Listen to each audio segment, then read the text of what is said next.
कुछ सालों पहले तक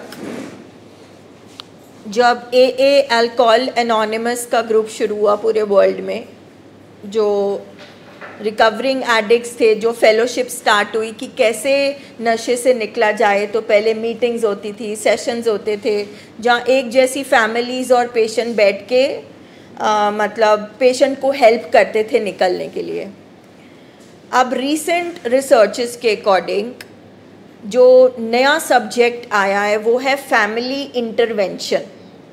फैमिली इंटरवेंशन मीन्स कि ये एक ऐसी बीमारी है जिसमें जब तक परिवार इंटरवीन नहीं करेगा, दखल नहीं देगा, बीच में नहीं आएगा, तब तक पेशेंट की रिकवरी नहीं हो सकती।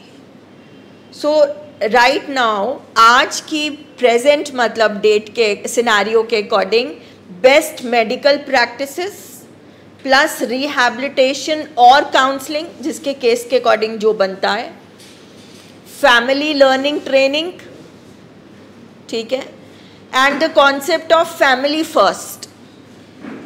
तो ये तीन चीज़ें लाइफ में वैसे ही हर जगह चाहिए, बट हमारे प्रोग्राम में सबसे पहले ये तीन चीज़ें फैमिली के अंदर आनी चाहिए, बिकॉज पेशेंट से हम अभी इस स्टेज पे कुछ नहीं एक्सपेक्ट कर सकते।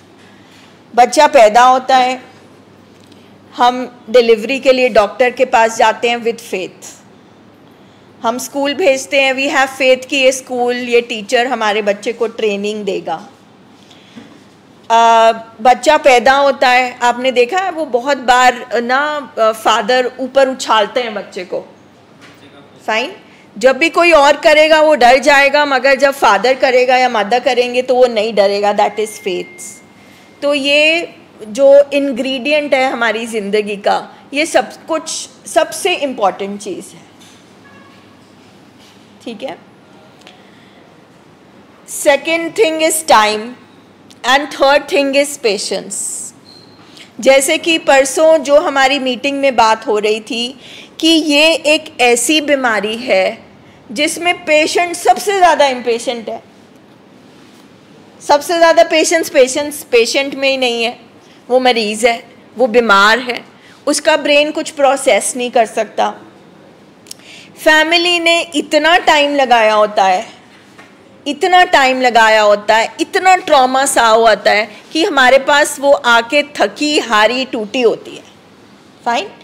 उसके साथ हम ऐड कर दे thanks to our great Indian system of mental health, जहाँ पे कोई अवेयरनेस नहीं है कि भाई ये भी बीमारी होती है, ये भी शरीर का हिस्सा है, किसी को नॉलेज ही नहीं है। और कितने, सिर्फ थाउजेंड्स में तो साइकेट्रिस्ट हैं, और इंडिया की आप आबादी देखें, थाउजेंड्स में ही सिर्फ क्लिनिकल साइकोलॉजिस्ट हैं। फिर स्टिग्मा इतना है कि किसी को मालूम भी है और किसी के फैमिली मेम्बर अगर ट्रीट भी हुआ वो दूसरे के साथ शेयर नहीं करता है, ठीक है। अभी भी माना जाता है कि डिप्रेशन वाले पेशेंट को बोलो कि तू विल पावर यूज़ कर, तू मन पक्का कर और अपनी डिप्रेशन ख़त्म कर, तू मन पक्का कर और अपना नशा छोड़ दे, जबकि साइंटिफिक डेफिनेशन है कि उसका मन ही तो बीमार है, वो पक्का कहाँ से करे।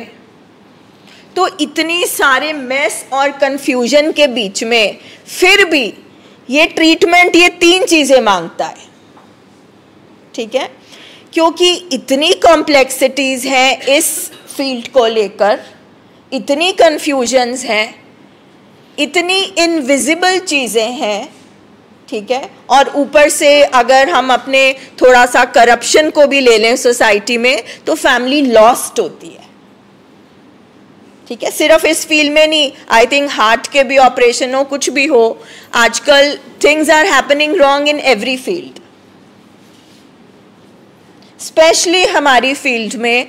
जब भी आप किसी भी हॉस्पिटल में जाएंगे, अगर आपको डॉक्टर प्रिस्क्रिप्शन लिख कर देगा तो आपसे कुछ भी नहीं पूछा जाएगा। अगर आपका डॉक्टर कहता है अभी मुझे इसका हार्ट सर्जरी करनी है, तो कोई भी फैमिली ऑपरेशन थिएटर में अंदर जाके डॉक्टर को नहीं समझा रही होगी कि आप ऐसे करो, ठीक है। सो आज हम कोशिश करेंगे, क्योंकि आज के मेरे सेशंस में स्पेशली और सर के सेशंस में जो चीज़ें निकल कर आई वो हम खुले डिस्कस करेंगे कि क्या इश्यूज़ हैं, क्या डाउट्स हैं, क्योंकि जहाँ पे दिमागी बीमारी को बीमारी नहीं माना जाता, वहाँ पर जब दिमागी दवाइयाँ दी जाती हैं, ठीक है, तो उसको लेके काफ़ी प्रीकंसीव नोशन है। जैसे हमारे लोगों का मानना कि ये लग जाएंगी, ये दवाई लग जाएगी, इससे वो सोता रहेगा।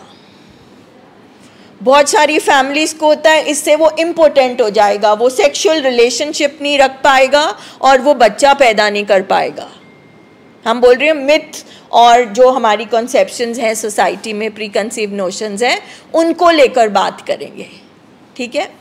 अच्छा, फिर दिमाग एक ऐसा ऑर्गन है, ठीक है, बाकी अगर मान लीजिए एक वुमन को डिलीवरी होनी है और उसको पेन्स नहीं आ रही, तो डॉक्टर फॉल्स पेन इंड्यूस करता है अंदर ताकि कॉन्ट्रैक्शंस हो और बच्चा बाहर निकले, ठीक है। तो वहाँ पर false pains is okay, but brain पे काम करने के लिए कौन सी दवाइयाँ बनी हैं, क्यों पेशेंट को स्लो किया जा रहा है, क्यों पेशेंट को रेस्ट करना ज़रूरी है, क्यों पेशेंट को सोना ज़रूरी है, क्यों पेशेंट के थोड़े बहुत हाथ कांप रहे हैं, क्यों पेशेंट की टंग थोड़ी सी स्लर कर रही है। अगर हम ध्यान से समझें तो डोलो जो पैरासिटामॉल है उसके भी साइड इफ़ेक्ट है। दुनिया में कोई ऐसी मेडिसिन नहीं है जिसका साइड इफ़ेक्ट नहीं है, ठीक है।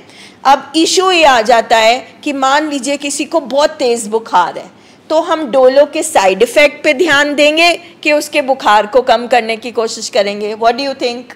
बुखार कम करें, ठीक है। तो आज हम मेडिकली प्रोसेस समझने की कोशिश करेंगे कि ये जो प्रोसेस होता है दिमागी बीमारियों को ट्रीट करने का, वो होता क्या है, ठीक है।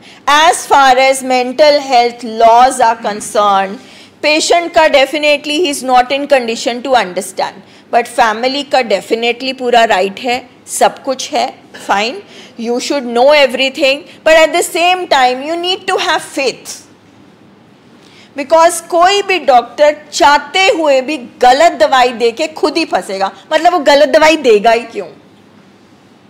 जैसे मान लीजिए मेरी कोई शॉप, मैं शॉपकीपर हूँ, मेरे को कोई पर्सन पसंद नहीं है, मैं ऐसे ही कपड़ा दे दूंगी, ठीक है। बाकी सारी फील्ड्स में हम सब ये कर सकते हैं थोड़ा बहुत, मगर डॉक्टर कैसे गलत दवाई दे, या डॉक्टर कैसे ज़्यादा दवाई दे, या डॉक्टर कैसे कम दवाई दे, इसको टेक्निकली एक्सेप्ट करना बहुत मुश्किल है। What do you say doctor Salman, am I right? आप बेसिकली ये प्रिंसिपल्स हमारे जो हिपोक्रेट्स ओथ हम लेते हैं। Just a minute ma'am, you are a doctor so you can answer. Yes, जो हम हिपोक्रेटिक ओथ लेते हैं उसका बेसिक प्रिंसिपल ही है कि एथिकली है कि डू नो हार्म, ठीक है ना। सो अपना ये एक बेसिक जो हम करते हैं एथिक्स के 5 प्रिंसिपल्स, उसमें ये कि डू नो हार्म। तो नो हार्म में क्या है, अगर आपने ज़्यादा दवाई दी तो भी हार्म होगा, अगर कम दी तो भी हार्म होगा, right. So that is the basic ethics. Very right, ठीक है। बट येस डेफिनेटली,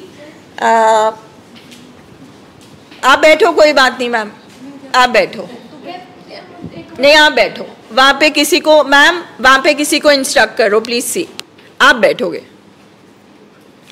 आपके पेशेंट को कमरे में अगर कोई प्रॉब्लम है तो please take help of nursing staff, ठीक है। That is why they are there. ये आपकी हेडेक नहीं है। अगर आपके पेशेंट को कोई प्रॉब्लम हो रही है, please you can take help, but ये फैमिलीज़ के लिए सेशन बहुत ज़्यादा ज़रूरी है, क्योंकि इतनी ऑलरेडी इसकी कोई समझ नहीं है, ऊपर से अगर हम नॉन इश्यूज़ क्रिएट कर देंगे और चीज़ों में फंस जाएंगे तो हमारा ध्यान बिल्कुल हट जाएगा कि हम यहाँ क्यों आए थे, और हम जैसे आए थे ना हम वैसे ही वापस चले जाएंगे, with negativity, with lack of faith. Because even today I can vouch, no hospital in India is actually doing this psychoeducation sessions। 1-2 होंगे जहाँ पे कोई फैमिली को समझाए भाई आपके घर में हो क्या रहा है, आपका पेशेंट बेचारा ऐसा कर क्यों रहा है, क्या होता है ये ट्रीटमेंट। अब जैसे जो एडिक्शन के पेशेंट आए हैं, ठीक है, सबसे पहले अब बॉडी आई है हमारे पास, बॉडी बीमार होती है, कुछ भी हवा में बीमार नहीं होता। अगर किडनी में प्रॉब्लम है तो डॉक्टर किडनी को ट्रीट करेगा, अगर पेट में प्रॉब्लम है डॉक्टर पेट को ट्रीट करेगा। इसी तरह ये ब्रेन का हॉस्पिटल है। तो जाहिर है ब्रेन के कुछ हिस्से हैं, ब्रेन में केमिकल्स हैं, ब्रेन में हमारा ये प्रीफ्रंटल कॉर्टेक्स एरिया है, ब्रेन में केमिकल बढ़ जाते हैं, ब्रेन में केमिकल घट जाते हैं, क्योंकि अब ब्रेन की मशीन खराब हो चुकी है जिसको डॉक्टर ने सबसे पहले ठीक करना है। जब तक मशीन नहीं ठीक होएगी तब तक वो काम क्या करती है, वो काम नहीं कर सकती। ये वाली चीज को ना रोज एब्जॉर्ब करने की कोशिश करो। क्यों गुस्सा कर रहा है, दिमाग खराब है। क्यों धक्का दे रहा है माँ को, दिमाग खराब है। क्यों सो नहीं पा रहा, विड्रॉल हो रहे हैं, दिमाग खराब है। क्यों ये समझ नहीं पा रहा, दिमाग खराब है। जैसे बोलते हो क्यों इस तरह इसका मुंह बना हुआ है, इसका पेट दर्द हो रहा है। क्यों इसको मोशन आया, पेट दर्द हो रहा है, पेट खराब है। क्यों इसको उल्टी आई, पेट खराब है।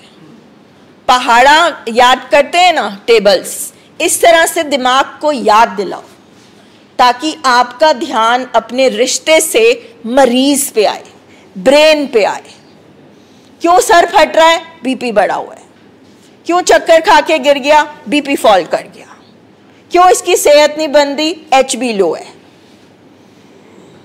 क्यों डेंगू हुआ, क्यों ये हुआ, प्लेटलेट्स गिर गए। तो जब हम हर चीज में एसोसिएट कर सकते हैं, पेशेंट ये क्यों कर रहा है, क्यों कर रहा है, हम इसमें क्यों नहीं कर सकते, हम इससे ही नहीं आगे बढ़ते हैं। वो चलता जा रहा है, चलता जा रहा है, चलेगा क्योंकि उसका डोपामिन बढ़ा हुआ है। यहां पे हमें पेशेंस चाहिए, यहां पे हमें टाइम देना पड़ेगा, क्योंकि ऐसी दवाई कोई भी नहीं बनी जो फटाफट से ठीक कर दे। शुक्र करो, I think first as a caregiver myself, as a caregiver to 2 patients, I thank God कि हमारे पेशेंट के लिए दवाई बनी। नहीं तो हमारे पेशेंट या मेंटल हॉस्पिटल में एंड होते थे या कमरों में बंद कर दिए जाते थे, आउटकास्ट हो जाते थे सोसाइटी के। जो जो हमारा पेशेंट कर रहा है, पेशेंट ताले में क्यों रह रहा है, आप सोचो। पेशेंट हमारे चीजें क्यों तोड़ते हैं, क्योंकि दिमाग खराब है। पेशेंट एग्रेसिव क्यों हो रहे हैं, दिमाग खराब है। पेशेंट को तोड़े क्यों हो रही हैं, बीमारी का हिस्सा है, side effect of addiction, withdrawals. जैसे आप हर जगह से अपने ध्यान को इधर फोकस करोगे, ये क्यों हो रहा है, दिमाग खराब है। बाहर मत जाओ, बीमारी हमारे पेशेंट के अंदर है। 1 थिंग। सेकंड, पेशेंट के साथ रहते रहते आधे से ज्यादा पेशेंट हम भी बन चुके हैं। नाउ एक मरीज दूसरे मरीज को ठीक नहीं कर सकता, आप थर्ड पार्टी के पास इसीलिए आए हो। आप किसके पास आए हो, आप साइकियाट्रिस्ट और साइकोलॉजिस्ट के पास आए हो, जो इस फील्ड में स्पेशलाइज करते हैं, जिन्होंने ब्रेन की पढ़ाई करी है,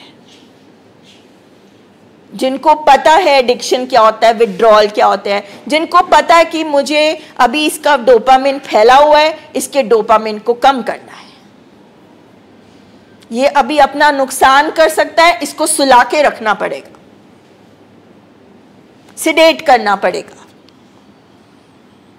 जैसे सर्जरी करने के लिए कुछ करना पड़ता है, जैसे हार्ट के लिए एक सर्जरी करनी पड़ती है, जैसे कैंसर के लिए कीमोथेरेपी करनी पड़ती है, तो ब्रेन को स्लो करना पड़ता है, ब्रेन को पेशेंट को सुलाना पड़ता है, नहीं तो उसकी सोचें उसको पागल कर देंगी, नहीं तो उसका एग्रेशन इतना बढ़ जाएगा।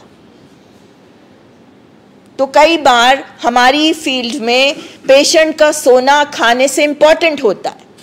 अब इस सिचुएशन में क्या होता है कि जैसे कोई मदर आ जाती है कि इस बेचारे ने कुछ नहीं खाया, अब वो मदर अपनी तरफ से बिल्कुल ठीक कह रही है क्योंकि वो माँ है, उसका खाना हलक से नहीं उतरा, मैं कैसे खाऊं, मेरा बेचारा बच्चा भूखा है। तो फिर हमें फैमिलीज को समझाना पड़ता है कि इस टाइम उसके लिए जो नींद है ना वो खाने से कई गुना ज़्यादा ज़रूरी है, क्योंकि नींद कुछ ऐसे केमिकल्स को रिलीज़ करती है जो इसको ठीक करते हैं, जो शांत करते हैं। Sleep is very important. Latest research कहती है कि हार्ट प्रॉब्लम की, जिनको हार्ट अटैक्स आते हैं, जिनको हार्ट इश्यूज होते हैं, उसकी जड़ नींद में होती है। Root cause is sleep issues.